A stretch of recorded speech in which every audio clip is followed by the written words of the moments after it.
come up off that neck into the trends. See a lead be the band. Good evening and welcome to another episode of Bleachers to Speakers. We got some breaking news.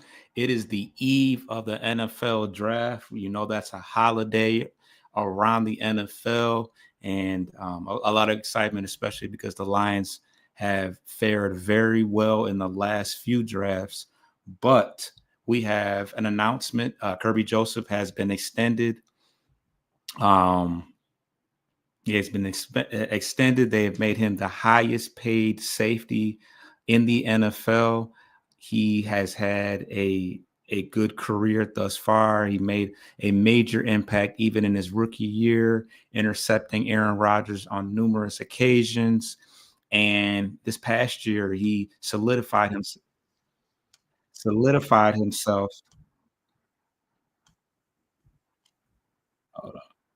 He solidified himself as a top safety in the league, and Brad Holmes has gifted him with a major contract. The details of the contract read as such: he is being extended 4 years for $81 million, if I'm not mistaken. Hold on. 4 years, $86 million. So he's going to make 21 and some change. And you wonder why. Obviously, you wonder why we're trying to, there's rumors about trades and trying to cut some salary. Obviously, we have a couple other elite players that have yet to be paid, such as a Hutch and a couple other guys. And this is why, because you get somebody. Everybody can't be paid. Everybody can't get that big contract.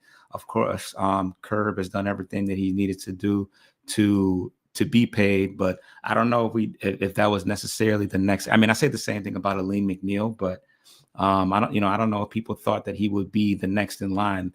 The last person that we've talked about is Aiden Hutchinson. So, but obviously it's Kerby Joseph. His numbers last year, he had a 91 PFF rating. He had 9 interceptions. So the obviously very elite numbers.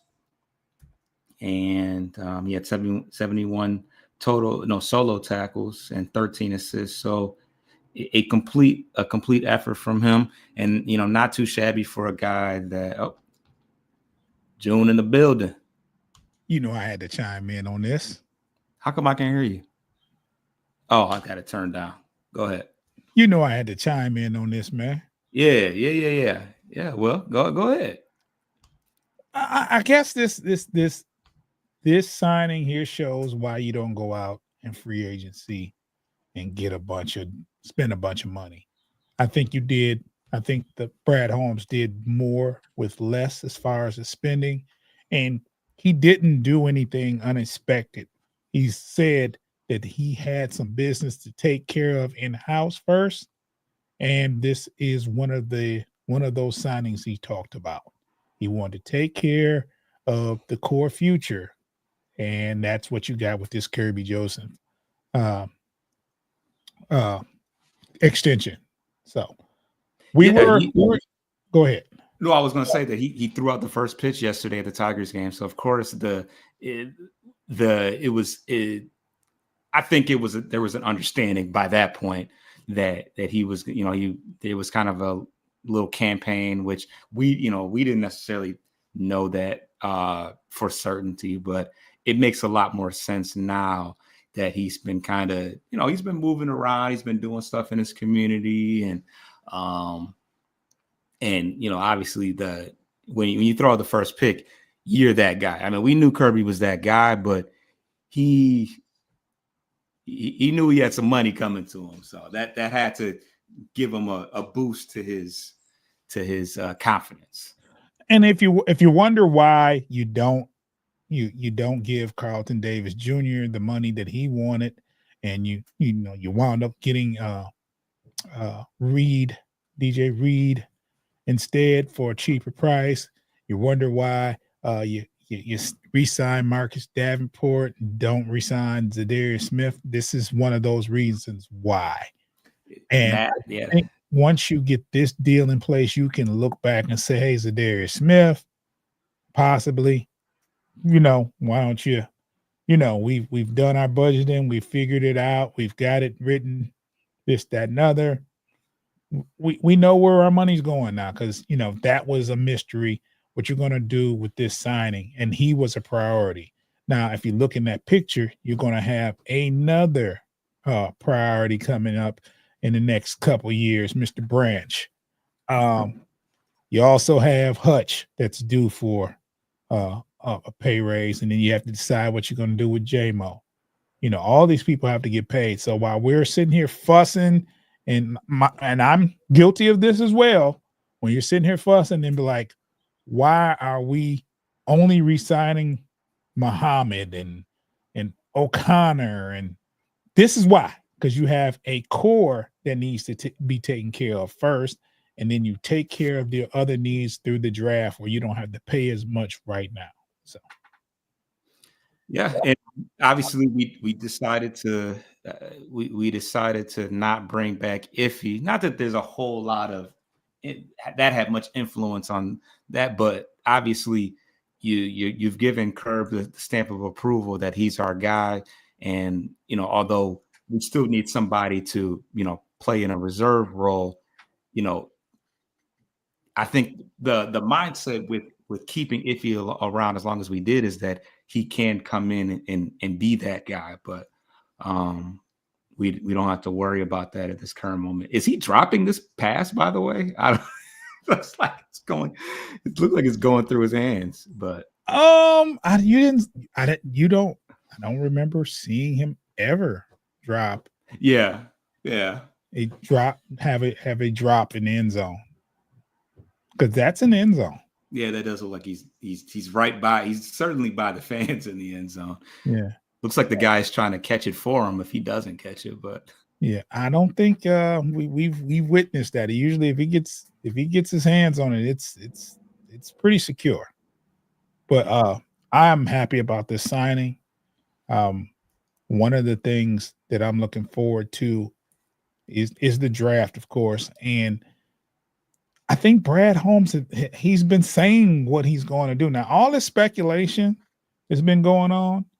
It's purely speculation, but he said that he wanted to make sure he secured the people that he had free in-house free agents he wanted to take care of. And this is one of those dominoes that has fallen where you got to resign Kerby. You got to resign him. You don't go out and get a bunch of people and spend a bunch of money when you got the core here that needs to be taken care of. I also think and then he said you get what you need in the draft. Well, not what you have to depend on. You build in the draft. And so this is an exciting time, man. You got your free agent signing here. Not free agent signing, but you got your contract extension here. You got the draft the next few days. This defense really could use a boost. And they just got one today. Yeah. Yeah, I don't know to what extent this has any influence. Maybe it does with us having to trade off some salary to make this make sense. But obviously, the extension means that he wasn't up for a contract for at least probably one more year. So that hit doesn't hit until down the next year or whenever he was up for a contract. So. He's the current cap hit is still whatever his rookie contract is until that runs out. So they got the math all figured. They got the math all figured out. Maybe we'll see some trickle down to that of us moving off of or us not picking up, because we didn't pick up JMO's 5th-year option yet, right? They said we're interested in that, right? No. So not out of the woods until it's officially picked up. So we'll keep an eye out, because there was certainly not too much smoke outside of him throwing out the first pitch yesterday that there would be any any moves being made today or anywhere around the draft, but we will see. Yeah, but we, like I said, this signing, just shows everything is going according to Brad's plan. And if we really believe in letting Brad cook, you got to let Brad cook. We're going to see what's going on tomorrow. Maybe it'll be a little bit over 24 hours. We'll see what's going on. It's going to be interesting. I'm like this extension. Kerby is here for a little while, and the production that he showed last year, we have a playmaking safety. We have two of them, and the next thing to do is make sure when it's time for Branch to resign, get him resigned. Absolutely. All right. So obviously you'll see us. You will see us tomorrow. We'll be doing some draft coverage. We'll be on a couple of different platforms, probably recording at some point on our own as well. But exciting things going on all over Detroit sports. The Pistons play tomorrow too. So yeah, man, it's going to be an unpredictable day. I'm gonna tell you that right now because of the Pistons playing tomorrow. They start at 7, if I'm correct. I think the game starts at 7. The draft starts at 8. Now, with the way the draft is going or goes, unless Brad Holmes does some moves and moves up, if he stands pat at 28, I think we'll get a chance to watch the Pistons in its entirety before we get a chance to pick. Yeah. So, but I be on the lookout, because what we'll do is, I think me and Foster has to be in on a couple of other podcasts that we've been invited to. FFSN is having some kind of some other people having like one big draft show. And me and Foster have to represent the Lions, man. We're representing you guys. We're representing the Lions fans. So,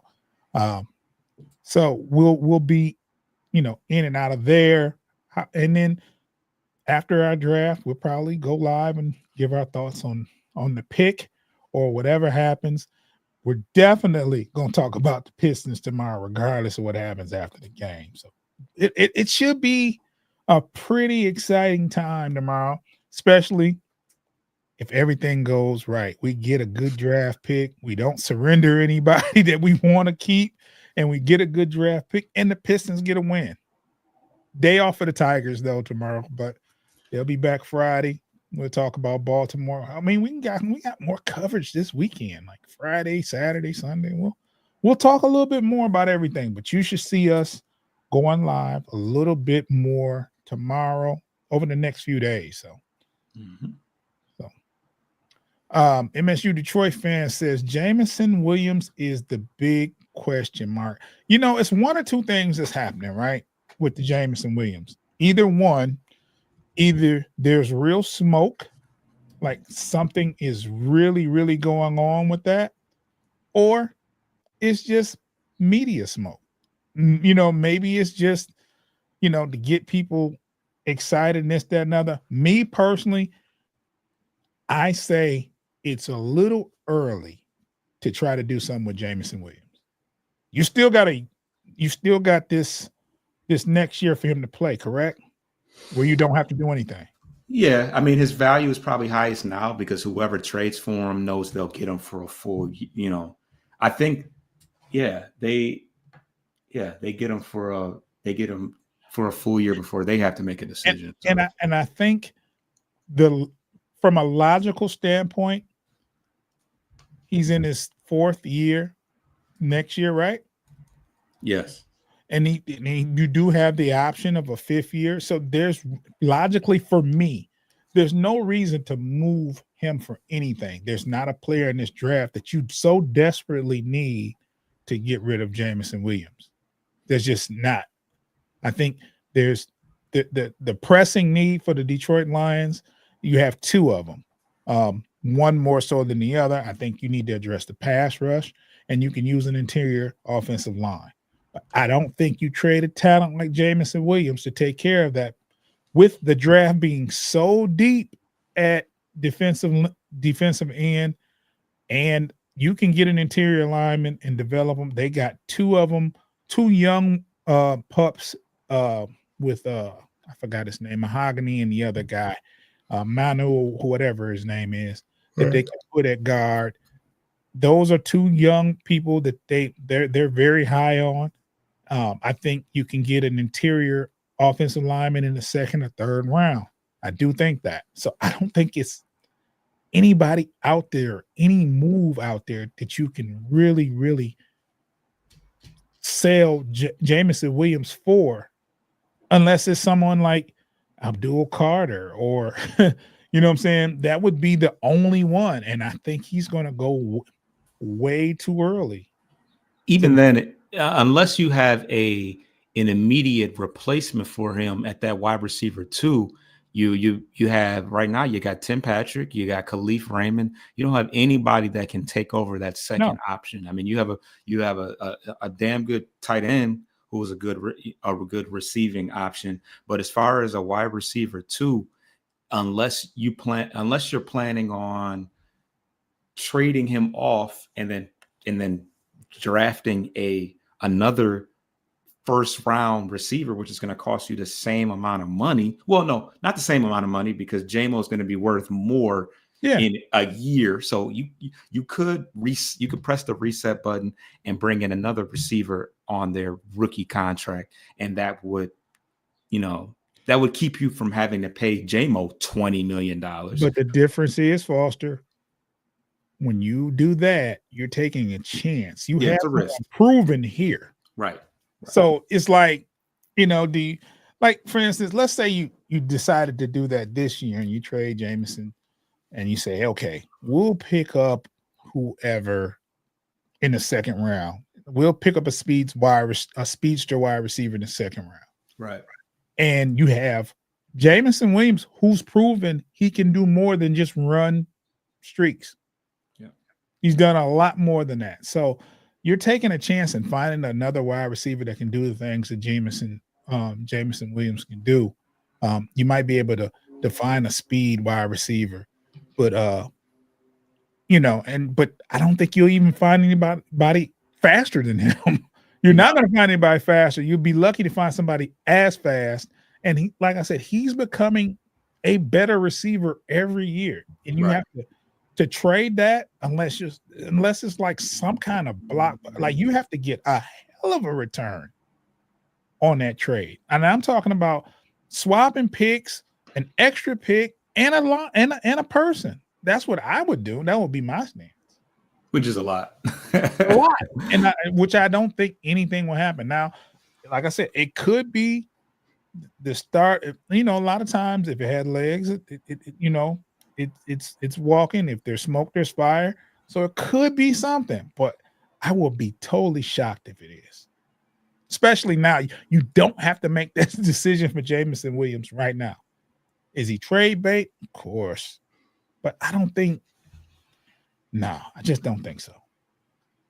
Because if you look at it, there's next year, there's going to be there's going to be a whole free agent market, a whole new free agent market, and you still have money to spend. And Detroit is becoming a destination where people want to play here. You know what I'm saying? The culture is changing, and we couldn't get a free agent here. Now people are saying, you even have what's the dude name from Dallas, the all-world pass rusher? Parsons. Parsons' father is saying he would be lovely in Detroit. Yeah. Parsons, his father was on Twitter. He would pair up with Aiden Hutchinson and he would be amazing in Detroit. Yeah. There's people that actually want to play, and it's not, and they want to play for Dan Campbell. Right.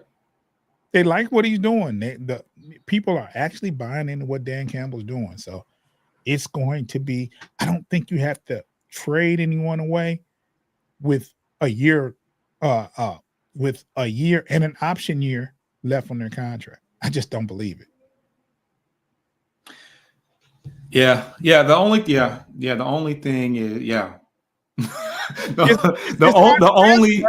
the only selling point is that obviously next year you can't sell them for the draft pick. No. Only this year would you reap the benefits of that. So you can't sell them. I guess you could sell them at the trade deadline, but we all know the trade deadline in football isn't the way it is in other sports like basketball and baseball. In baseball, even though baseball draft picks aren't, you're not trading for draft picks, you're trading for actual prospects. But so yeah, if there was ever a time that it made sense to do it, it's now or never. That's right. what I'll say. So. Yeah, it's going to be interesting, Foster, and like I said, I just don't think you make that move. I'm not a GM, and I'm wrong a lot of times when it comes to these picks and these draft, these free agency moves and these trades. But I just don't see it. I don't see it's not a move you have to make. And the Lions are coming off a 15-2 season where you don't have to change the wheel. You don't have to be 15-2. You know what I'm saying? I mean, you're the only way to go is up. And do you have to be 17-0? Do you have to be 16-1? No. You want to be, and we learned 15-2. You can be 15-2 and not do anything in the playoffs. So I think the overall message is, win your division, have a good record, get to the playoffs, win your playoff games. You know what I'm saying? So you you don't have to. I don't think the Lions have to reinvent the wheel to get there. Just a little couple subtle moves. You don't have to break this team up just yet. No fire sales. Yeah. So yeah, parting words. You extend your top elite players, pay them the money they deserve, like your McNeils, your Josephs, your Goffs, your St. Browns. These are all pro players. Now, when you get down to that other tier, you got to come to some type of agreements, a happy medium as to what makes sense. How bad do you want to stay in Detroit? Are you willing to take a, short-term deal to prove yourself more? Are you ready to get that big bag? Probably going to have to go elsewhere for that. So it made all the sense in the world to lock in Joseph. He's a top safety.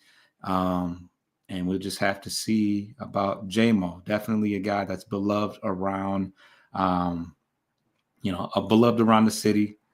And we, hate to see him go, but business is business. Yeah. I don't want to see him go. Don't want to see him go.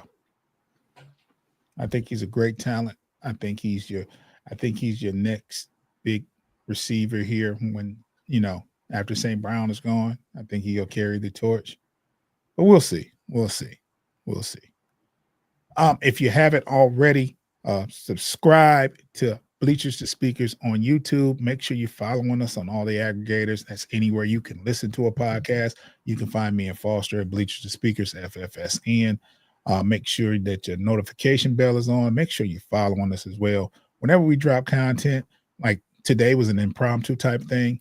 If you have the notification bell on, or if you're subscribed, you'll get a notification. So you'll be able to, be able to check out the content as we drop it. It'll be fresh off the presses. So with that being said, Foster, let's get out of here. I like these impromptu things. You're going to see, I got a feeling tomorrow's going to be a busy day. And you're going to see a little bit of us. We're going to have some media content for you guys. We'll be covering. We're definitely going to talk about who we drafted. Now, there is a possibility the Lions could trade up, or the Lions could trade out of the first round.